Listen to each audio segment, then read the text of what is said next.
So good morning, Coral. Thanks for joining me on Accountants Are Sexy, Change My Mind.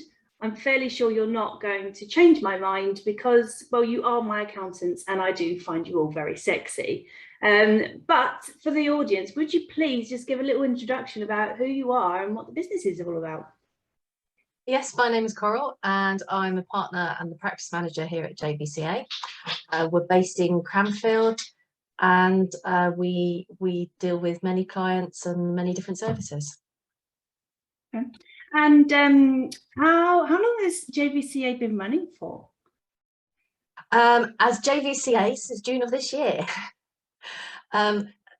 Jonathan is the managing partner here. He has his own practice, which we incorporated this year, and he'd been running it for many years, 20 plus years. I had my own practice, which I've been running for 7 years, and we came together earlier in the year. We've been working together for some years with me as his practice manager, but this year we officially incorporated and started a new brand. Oh, very good, very good. So accountancy, kids might not recognize it as the sexiest role in the that they could go into. So what was it about accountancy that really drew you in and made you want to become an accountant in the first place? Oh, to be honest, it was when I was at school. My journey started with Young Enterprise when I was at secondary school. The irony is that I was the accountant at Young Enterprise. Somebody asked me, would you join our team? And I said, only if I can be an accountant. And he said, well, I don't know anybody else who wants to do that role. And he went, okay. and all the training came in the last month, which was way too late, which was part of our feedback. And many years afterwards, I was an advisor and supported local schools here in Milton Keynes. But the irony from there was that's actually where I met my husband. Oh. We were together in Young Enterprise when we were 16 and got to know one another. And as I say, the rest is history. But I followed that up with some work experience at the local accountants. I asked to do shadowing and they went, no way. They said it'd be like watching paint dry, but come every week and we'll give you a job. And they gave me a job and I followed it. I had no idea. I had no idea what I was doing, but I was enjoying it. And my dad is an accountant. He's a qualified accountant in industry. Right. So I also worked with him in the summers when I was at university, and I'd followed it up with an accounting degree. So for me, it came at an early age where I followed a route, but I know lots of people have come in later. But I feel very lucky and blessed that I found something I enjoy. Yeah. And I think that's the main thing. Yeah. And it's the route that's taken me there. And yeah, I've gone from different directions, but that's what's made me who I am. Yeah, absolutely. So you've obviously been in the industry quite a long time. What do you think has been, I mean, I've seen changes and I've only been working with accountants for the past, on and off for the past 7 years. And not to the degree that you have at all, but what's been the changes over the past few years? What have you noticed? One of the biggest changes is digital. Is making sure that it, going the route that we are going. Faster pace.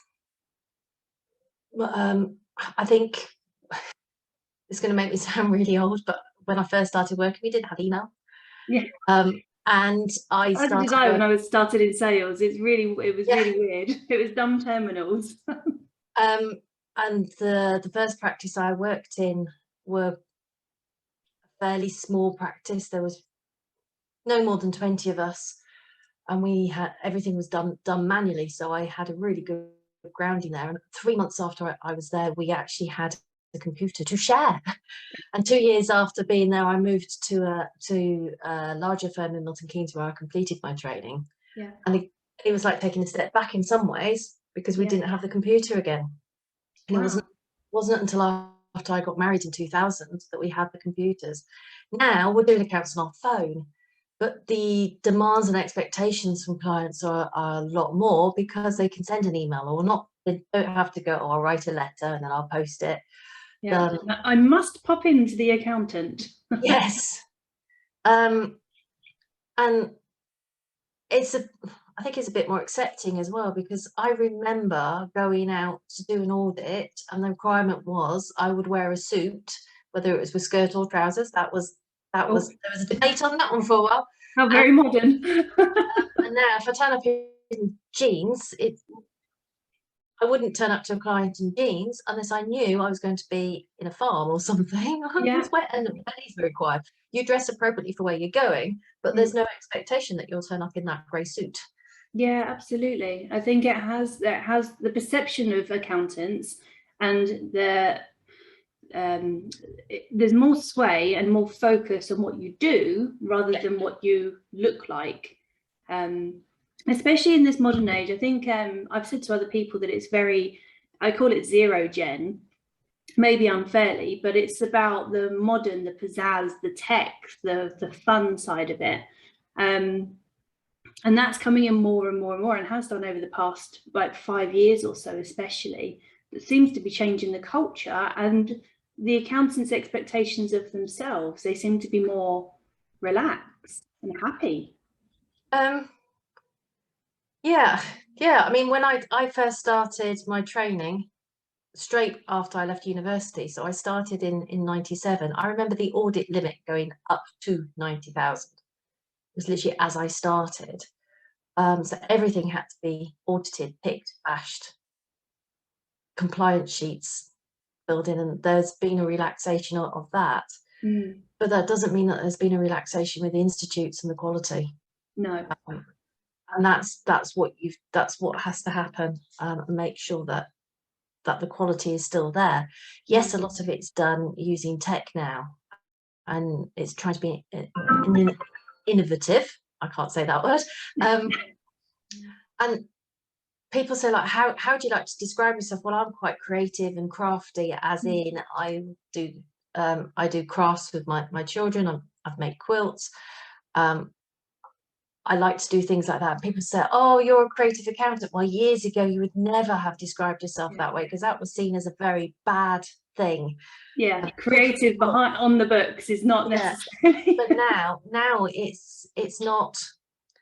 Yes, that's who I am. My personality is I'm somebody who likes to create things. Yeah. You do have to look at how you are working and what you're doing. And when we say being creative, it's not doing things wrong. You're being creative for the right reasons and making sure you've got things in place, like software that will check what your automatic your AIs are doing and the automatic publishing, so you're not having to, but it's having that background and understanding how to fix it when it goes wrong. That's the important thing. Yeah, I was going to ask you about the kind of values that you have in the company and your personal self, and how much of yourself do you put into your business? And I guess the creative side, that's really you telling that kind of story. It's about your personal life coming in and improving the business. Absolutely. I mean, I did a leadership and management course a couple of years ago, and the first thing that I was asked to do was to write about me and my hobbies, and then reflect on that and how I can bring that into the business. I'm thinking, how on earth am I going to bring in my piano playing or my my quilting into the business?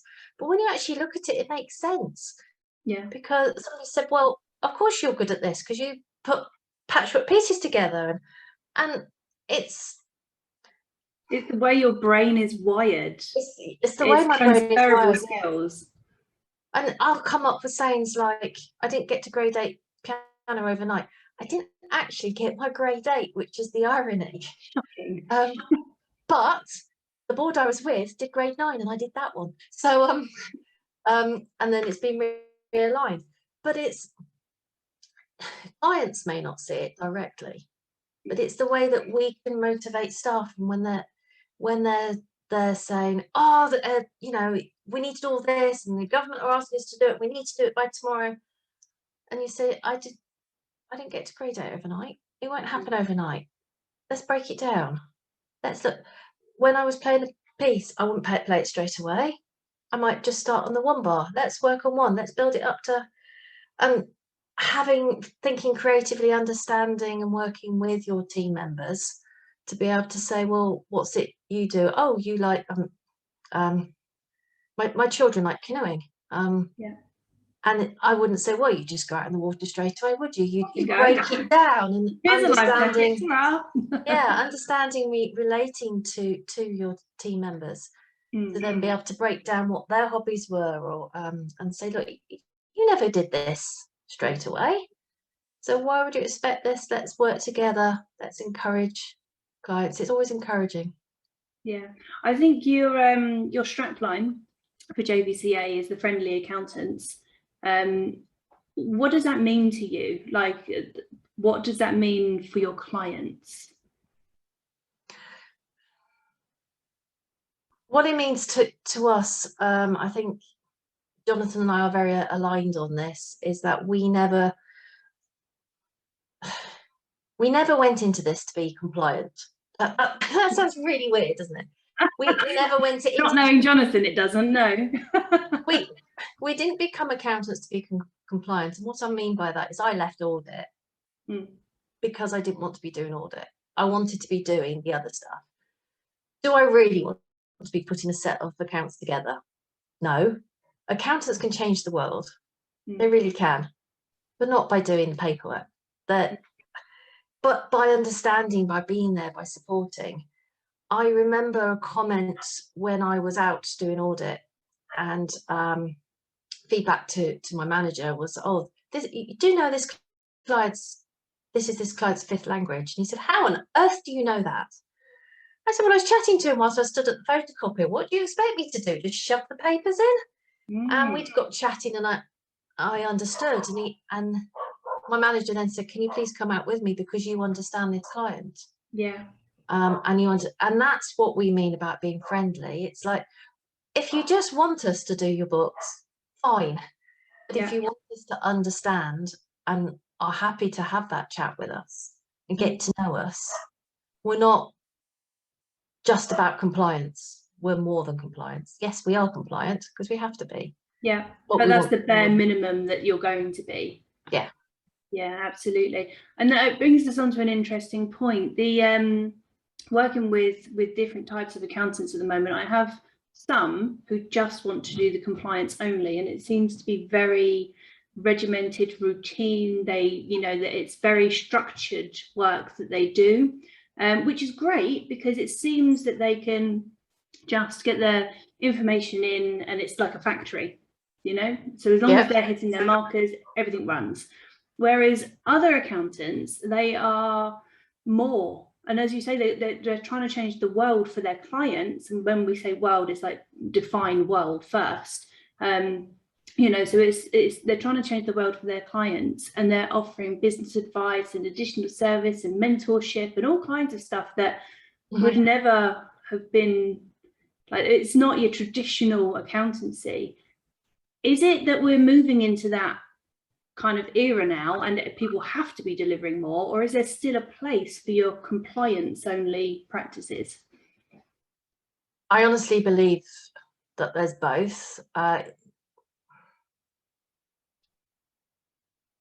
Throughout my career, have I ever been that? I've never been, here you go, fit in this box, that compliant person. If you want to do compliance, fine. And there will always be a time and a place for those. You've got to know what it is what you want and how you work, because if you work that way, then you'll be happy. And if you're happy, you actually put more into it. And the more you put into it, the more you give, and the better you are in it, everybody else is. Yes, absolutely. Some people will just be doing the compliance, meeting the deadlines. On the flip side, there's going to be clients that only want that. Yeah. And I'm sure if we look at some of our clients, that's all we do for them because they don't want more. And if you offer more, they're not going to take it. Yeah. Because they basically want to drop in, know that they're doing what they're doing, know that it's a fair price, and that's it. For somebody, somebody said to me, what may not be my bread and butter may be somebody else's. Absolutely. Absolutely. Because every business owner out there has different strengths and weaknesses. Some of them might be very much on top of what, you know, or have various other mentors and business coaches or whatever is in their business, and they need you for the compliance part. It does depend on what's going on in their world, and it's one solution will never fix. Absolutely. I mean, I set up my own practice in 2007. I can tell you the exact date was the day I went on to maternity leave. So 13th of April 2007, and then my son was born in May. I built up a handful of clients. I wanted to keep my hand in. I was quite happy doing payroll, bookkeeping, everything, because it meant that my brain was ticking over. I could then keep up to date because there's a lot of changes that go on, and I could fit it around my family. Well, the family have grown, and when my eldest went back to when he started secondary school, I suddenly thought, what's my purpose in life? Where am I going? And that's when I first met Jonathan, and we had that opportunity to work together. And it was like, yeah, this is where I want to be going now. And I don't need to be at home with toddlers and trying to get that balance. They can look after themselves, and they often help out. So it's where you own your personal cycle as well. So for some people, yes, and it may only suit them for a very short period. I remember meeting somebody very on in my journey, and I met 6, 7 ladies that had all said that they'd had a practice certificate of their own for a period of 5 years. And basically, that was when they had their children, they kept their hand in. And at the back of my mind, I always thought, oh, this is only going to be a short-term thing. It's or it could be longer, because I knew people that had done both, and it was never, oh, this is a waste of time, or I have to go back, or I have to work in this way. There was that flexibility. When I was on maternity leave, and this is 2003, and then again, and then I didn't go back until mid 2005 because I had 2 children in that time. I was desperately searching for something I could do that would keep my brain ticking over, that wasn't just a dumb kind of job, that's something that really stimulated me. And at that time, the internet really wasn't as big as it is now, and it's really weird to say, but you know, MSN Messenger and MySpace and all of that were there, but it wasn't. I couldn't have been a social media. I could have if I'd really tried my hardest, but I didn't really understand about social media marketing back then, and I didn't have any transferable skills necessarily because I was a salesperson, and it was really hard. I was out doing things like Clean Easy magazines and like just trying my hardest just to do something. But if I was an accountant, I totally would have been able to do that. That's something that I could have done. And it's changed. I mean, it's so much easier now. I mean, one of the things I used to try not to do is to work at home. I'd work at home, but I wouldn't meet people at home. Yeah. Basically, my business insurance for a long time wouldn't cover it. So you'd meet people in like coffee shops, and people would be like, "Oh, this is weird. You're so different." And now it's almost seen as normal. But it doesn't matter where you are. There's always going to be challenges. There are different challenges now to what they were then, and it's just an evolving world, isn't it? Yeah. Business has changed somewhat over the past 20 years, and it's so exciting. And in the growing accountant community, I did a poll, and I asked how long people have had their practices for, and the majority of them are under 3 years so far. And that was like, wow, you know, these people are popping up all over the place and starting something new, and it's exciting and so accessible. It's so accessible to start a business these days. Obviously, you have to have the grit to make it work, but it's so possible. So tell me more about who you work with. And I'm going to use a very marketing-y term. Who's your ideal kind of client? Who do you really want to work with and change the world for? Well, we work closely with people who are innovative. We love the tech ourselves, and it's people who, they don't necessarily need to love the tech, but a lot of people do. We love those people who are starters, new businesses that are starting, wanting to grow fast, that we can then actually help and support to put things in place.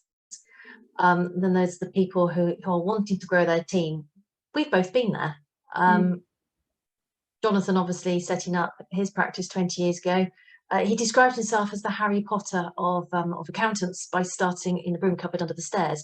Perhaps not quite the broom cupboard, but he was definitely under the stairs. And you can't fit more than one person, and may not even be able to fit a whole person in some situations, and has grown the team to where we are now. Me, who started, like I said, in 2007, I'd grew my practice to where I wanted to be, but then I realized I needed to be with somebody else and to be able to work most effectively for me, and be the best that I can be. So we've been there. We've both taken slightly different routes and that grown teams in different ways, and we understand and can support those people growing, because how do you make those decisions and those next steps to get your first employee in? And what are your worries and your fears? Because believe us, we probably had them, and if we haven't, we'll definitely empathize, because we may not have had them then, we may have them now. And also, it might not be you that has them either, because you've dealt with so many clients that you must have a wealth of knowledge about so many different business types. I mean, for me, I've never had that, how do I employ my first person? Because I moved back into a team, but I have employed people, and I do know the process to go through and be able to support. And I also know, looking at budgets and trying to, for me, it was looking at budgets, and I was like, well, I'm going to have to do a lot more, be more hands-on to then get somebody in, and that's not possibly what was the best route for me. But joining back into the firm with Jonathan, and then being able to run alongside him, has given me a slightly different overview on what was right for me. And we also like to work with people at the other end of the scale that are thinking, well, how can we slow down? How can we start to think about exit planning? And we work closely with some people there. And again, that's something I've worked with quite a few clients over the years. Right early on in my career, I remember being involved with valuing a company and then the actual sale of that company. But it's now people looking at more of a lifestyle. Whilst we're still in business, we're constantly thinking about what will the next steps be, and how can we shift and change things. And when should people start thinking about their exit plan? Because it sounds like it's the thing that comes at the end, but my perspective is actually, when you start a business, you have to have some kind of inkling as to how this is going to end, because to set your goals and stuff. So where in the journey do you have to seriously start saying, right, what's going to be the end point for me? Day one. No, in all honesty, I mean, my dad always says to me, you should have a plan A, a plan B, and a plan C, and you'll probably run a plan D, E, or F. But to have an exit plan, you may not have formalized it, but at day one, you may have an idea that you'd like to retire at a certain age. My husband's got a very clear vision that he's retiring on a certain day. Excuse me, I'm just being called into the team meeting. That's because we're all on the same channel, and one push button. Yeah, my husband's got a very clear idea of when he wants to retire, and he's also got an idea of what he wants to do around it. Now, I've got the option, I can either go with him or I can not go with him. And then to break that down, we've got to have the funds to be able to do that. And to be able to have the funds means that we need to have a pension. From my very, very first job, I was put into a pension scheme, and then, you know, I'm 20 years in now. I've likely got 15, 20 years till I do retire, unless I want to take an early retirement. So that's like an end game. I've been thinking of it right from the beginning, and businesses should be thinking like that. As soon as it's difficult, because you've got to think of the day to day. Yeah. But the finer detail may be more at the end stage. But people who can start planning earlier, have a better opportunity of bigger success. Yeah, I had a conversation with someone about my own business a few months back, and he asked me what my end goal was, and I told him, and I was able to articulate that quite quickly, and he responded, "You're the only person," because he was doing a number of these business calls. He said, "You're the only person that's actually come to me with something that's gonna, like a goal that's going to happen at the end. Everyone else is just winging it." And that really shocked me. It really shocked me. I think in reality, most people do things as and when they react to when things not to do. They're not proactive at looking at things. But if you had it in your head that you wanted to retire at 50, there's no point in thinking at 51. Or even 49. Quick, make it all happen in the last year. So you've got to have some sort of plan in your mind, but also be prepared to change your plans. Yeah. Because if you had your children earlier than me, so I might need to work longer to be able to support mine through university or something a bit later. Who knows? Yeah. But when we were both 16, did we both go, did you think, oh, I'll have my children early, and me think, oh, I'll have mine late? No. So you've got to be prepared. Don't put something down. I just wanted to go out clubbing, Coral. So, you know, you don't put something down on a piece of paper that this is when it's going to happen, unless it's got to be something that's, as they say, the smart objective. What's it? Well, you can't draw down on a you can't have your state pension till a certain age, so don't rely on it. You've got to then think about what you have in place. Well, let's face it, Coral, I don't think we're going to be able to rely on that anyway. Well, I remember them saying from day one, oh, it won't be there when you retire. So so we've been planning on it based on that fact. Yeah, absolutely, for sure. So I mean, being a business owner is different to being employed from my experience anyway.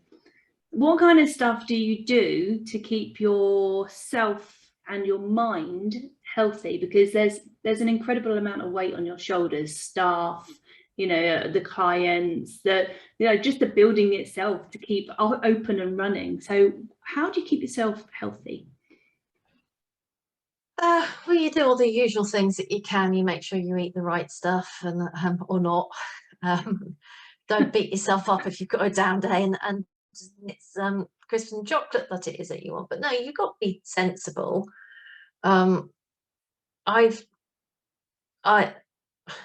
not saying I have really good mental health, or I have low mental health, but there are some days when I'm really low and I don't want to speak to people.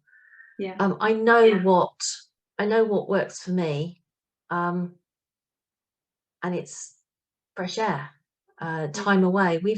We're blessed that we've got a caravan locally that we can go and escape, and it's an absolute godsend. Last year we made the decision a couple of years ago, actually October 2019, that as my role was changing at work, as a family, we would site our caravan locally, so we could go away for the weekend without having to tow it. But the kids could still come back for parties or meet with their friends and socialise.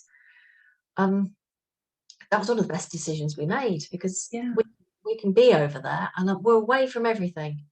I can switch things off. I like to I like walking.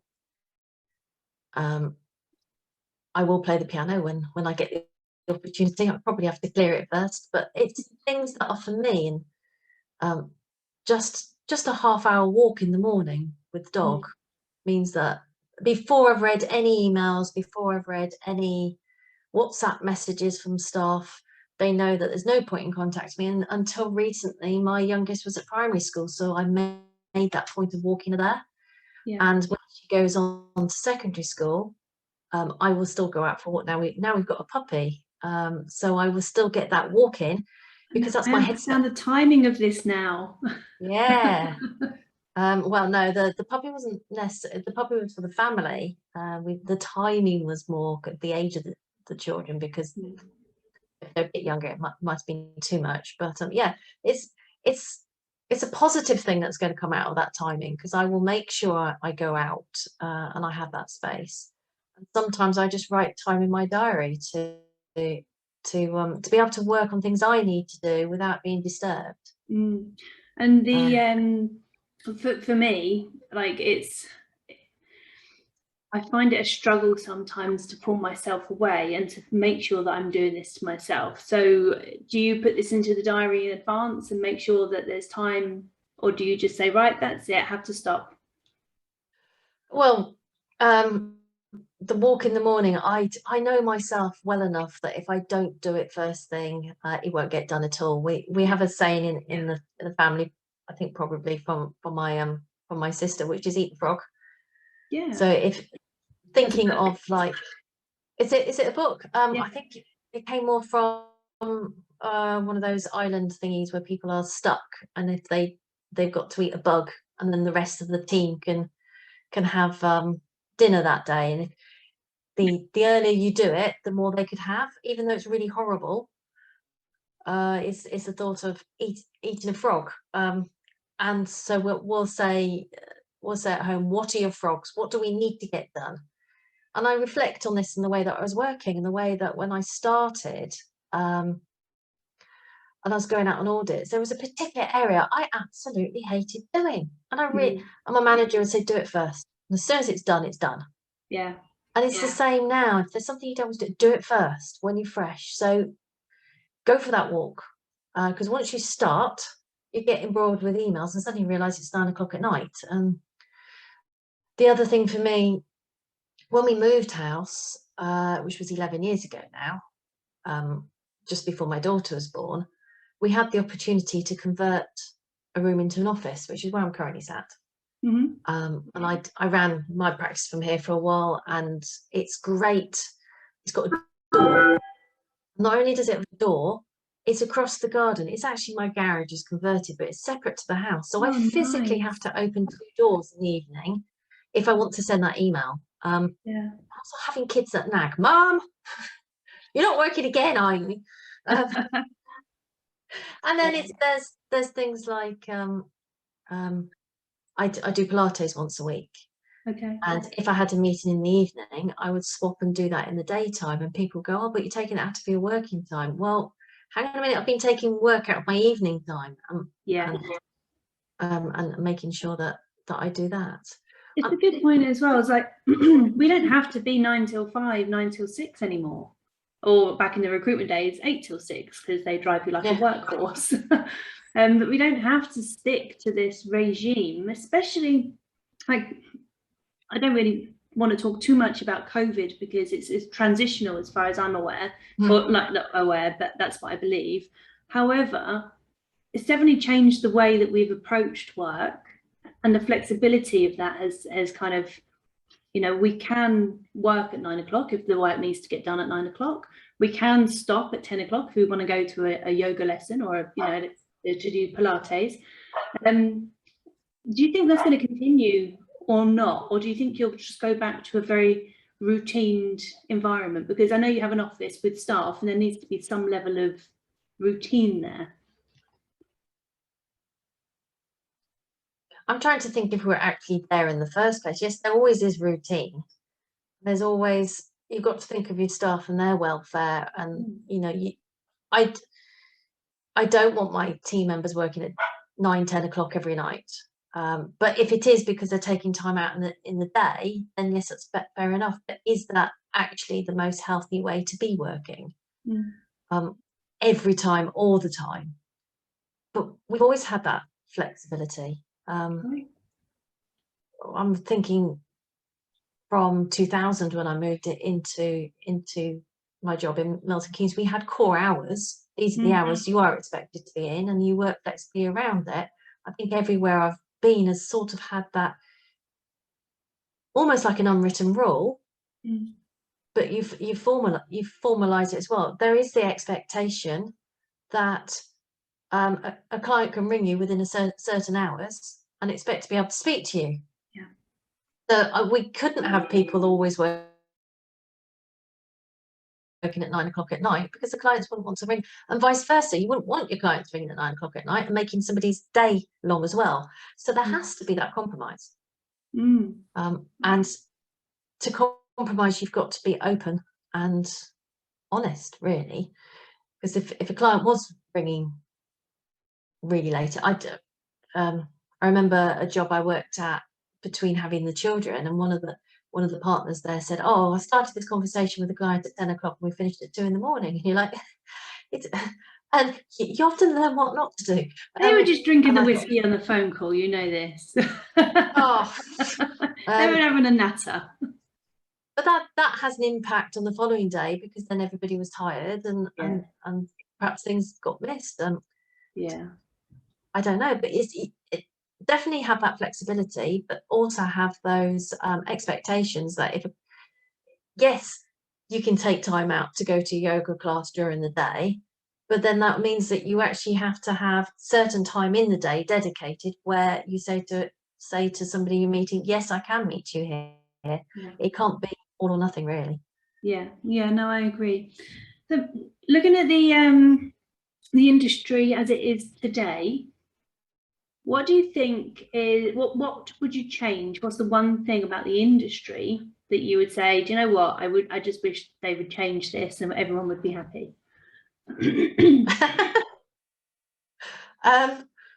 Constant change, maybe. Because yes, I think that's the main thing, because there's been so many changes recently and so rapidly that you're not able to forward plan in some ways. We know some things are coming and we're starting to put things in place. It's just the constant change, and we have no control over that.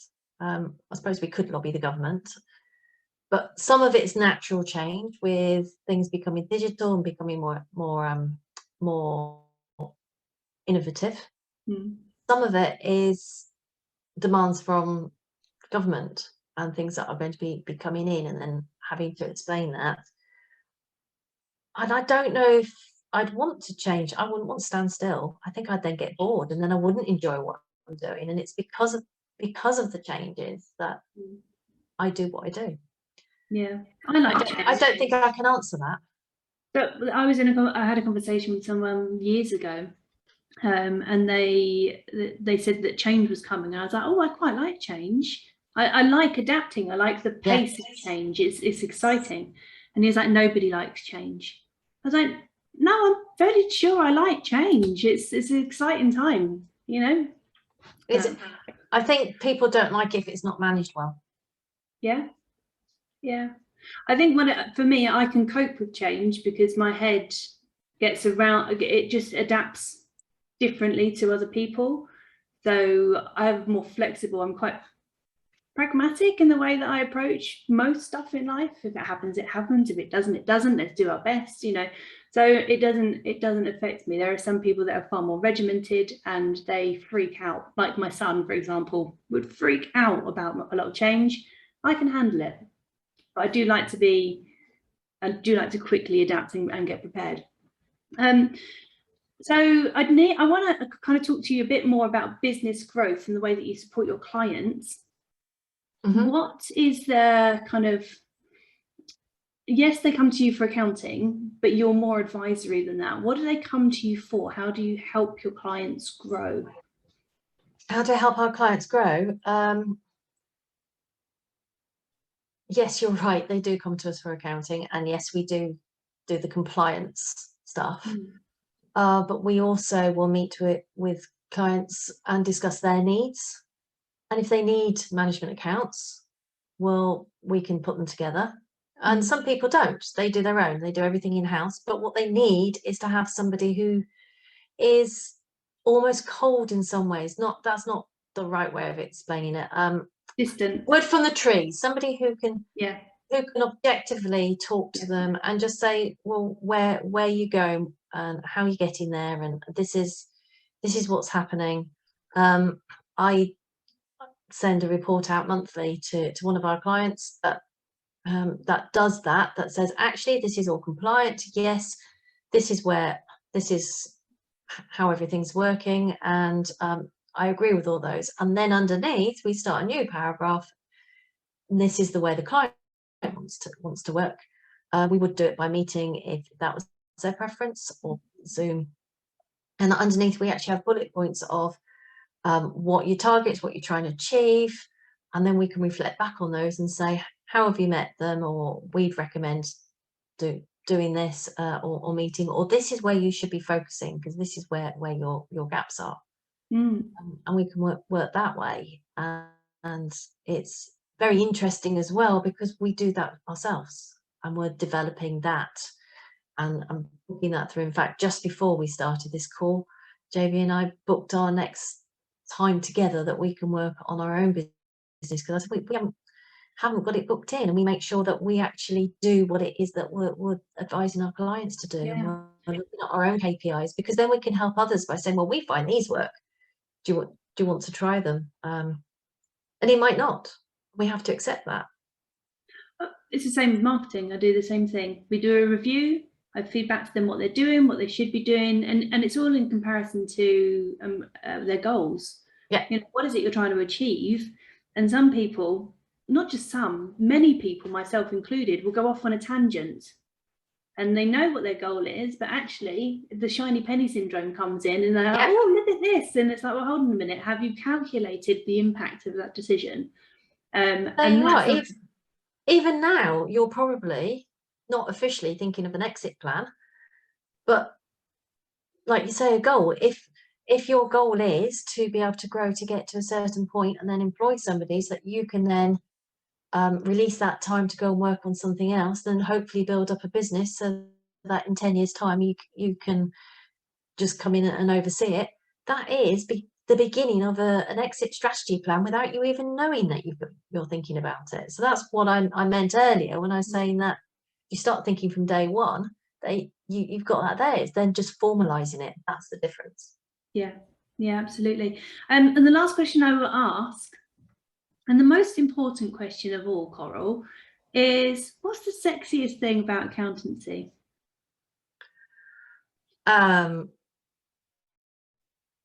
It's not just numbers.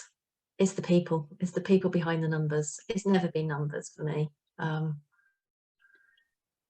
It's not maths driven. It's definitely the people, and the people that you meet and the connections that you make. And for me, it's how I met my husband. Oh, there can be anything more sexy than that. Oh, that's perfect. Well, thank you very much. You've been a lovely guest. I appreciate you coming on. This, if you could just let people know where to get in touch with you if they would like to kind of find out more about what you do. Sure. So I work at JVCA, which is in Cranfield. Our website is jvca.co.uk. You can find more details on there, or you can ring us direct on 01234 752 566. And of course, I can connect with you on LinkedIn as well, I'm assuming. Oh, yes, absolutely. Absolutely. Right.